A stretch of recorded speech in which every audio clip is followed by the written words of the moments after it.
모세는 하나님과의 언약을 맺은 이스라엘 백성을 향하여서 언약 이행을 촉구하고 있습니다.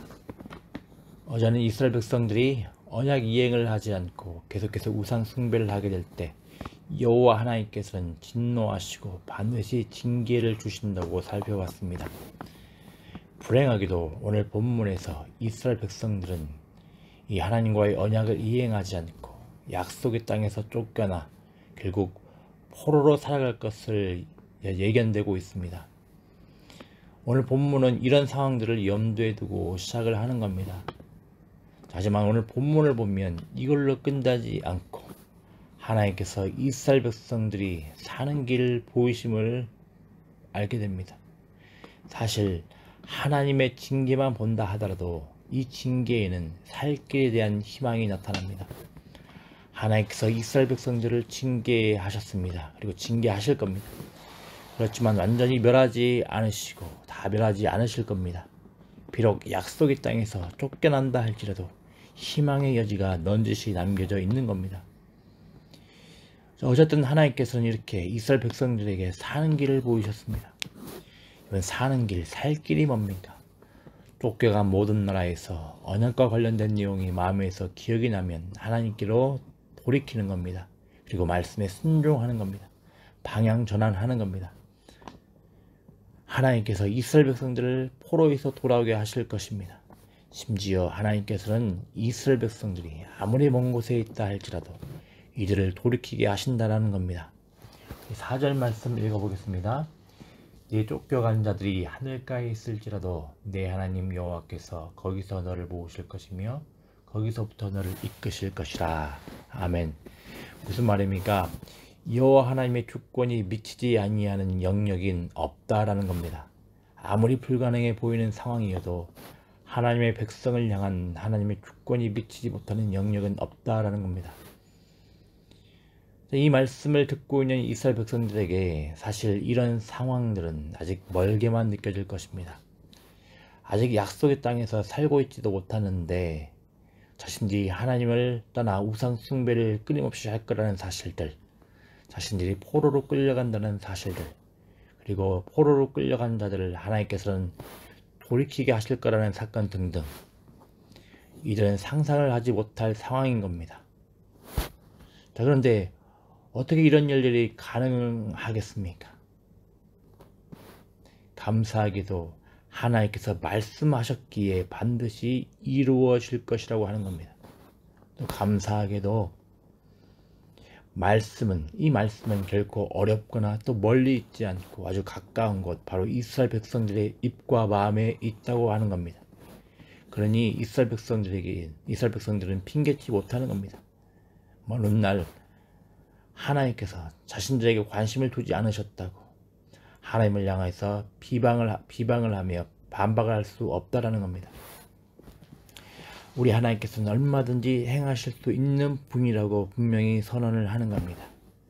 하지만 어찌됐든 이스라엘 백성들에게 이 말씀들은 아직 경험되지 않은 일종의 경고인 셈입니다. 정해진 운명이 아니라는 겁니다. 따라서 모세는 오늘 본문을 마무리하면서 이렇게 이스라엘 백성들에게 촉구합니다.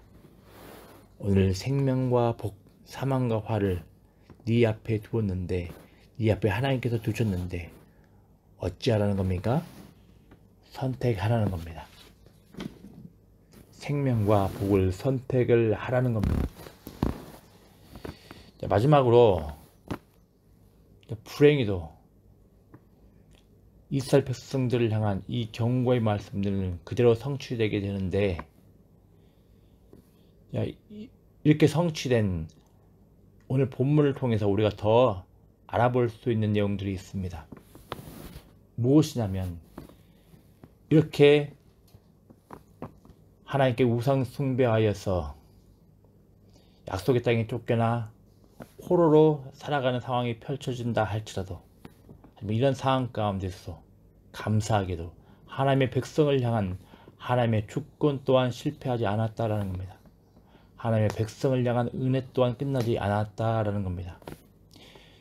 잘 아시는 대로 이스라엘 백성들의 역사는 오늘 본문 말씀처럼 하나님을 떠나 약속의 땅에 쫓겨나 포로로 끌려가게 된다고 분명히 말을 합니다. 자, 그런데 이렇게 포로로 끌려간 이스라엘 백성들의 그 암울한 현실들을 바라보면서 느헤미야는 이런 상황 가운데서 하나님의 약속 말씀을 기억을 하며 하나님께 이렇게 기도를 합니다. 무엇이라 기도를 합니까? 같이 한번 읽어보겠습니다. 옛적에 주께서 주의 종 모세에게 명령하여 이르시되 만일 너희가 범죄하면 내가 너희를 여러 나라 가운데 흩을 것이요 만일 내게로 돌아와 내 계명을 지켜 행하면 너희 쫓긴 자가 하늘 끝에 있을지라도 내가 거기서부터 그들을 모아 내 이름을 두려고 택한 곳에 돌아오게 하리라 하신 말씀을 이제 청하건대 기억하옵소서. 아멘. 느헤미야는 이스라엘 백성들의 암울한 상황들을 보고서 이렇게 약속 말씀을 주장을 하며 기도하고 있는 겁니다. 하나님의 백성들을 회복시켜 달라고 하나님의 주권적인 약속 말씀을 의지하고 기도하는 겁니다. 그래서 우리가 이 말씀들을 기억을 할 때 우리는 이렇게 반응을 할 수 있어야 되겠습니다.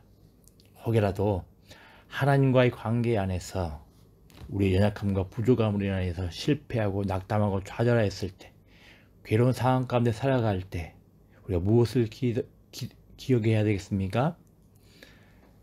하나님의 주권에 따라서, 하나님의 은혜에 따라서 하나님의 백성들을 회복하시겠다는 이 약속 말씀을 기억을 하고 의지하며 기도해야 되겠습니다.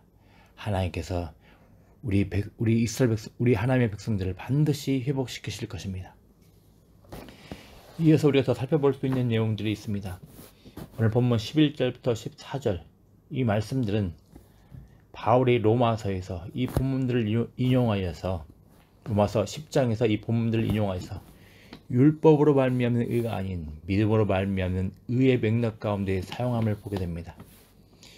유대인이나 헬라인이건 그 어떤 자들도 믿음으로 말미암는 의를 통하여서 하나님의 백성이 되는 길을 보여주는 그 장면 가운데에서 바울은 이 본문을 인용을 하고 있다는 겁니다. 곧 우리를 의롭게 할 하나님의 복음이 저 멀리 있지 않고 저 하늘 저 바다 무저갱에 있지 않고 네 입에 가까이 있다고 말을 하는 겁니다. 자, 그러니 마음으로 믿고 입으로 시인하라는 겁니다. 그러면 구원받아 하나님의 백성이 된다는 겁니다. 의롭게 칭함을 여김 받는다라는 겁니다. 하나님의 주권은 바로 이런 구원과 관련하여서도 미치지 못하는 영역이 없는 겁니다. 예수 그리스도로 말미암아 하나님의 백성이 되는 길을 바로 살 길을 보이셨습니다. 이 길이 어렵습니까? 아주 멀리 있습니까? 아닙니다. 하나님께서 예수 그리스도 안에서 만들어 놓으셨습니다. 그래서 아주 가까이 있습니다. 바로 새로운 살 길이 아주 가까이 있는 겁니다. 생명과 복의 길이 아주 가까이 있는 겁니다. 그러면 어느 편을 선택을 해야 되겠습니까?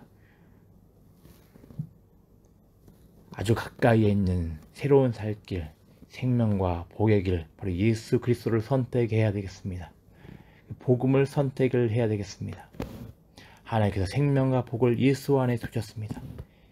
이미 예수 안에 하나님께서 두신 생명과 복이 있는데 그때 무엇을 더 보태려고 가십니까? 그때 무엇을 더 쫓고 계십니까?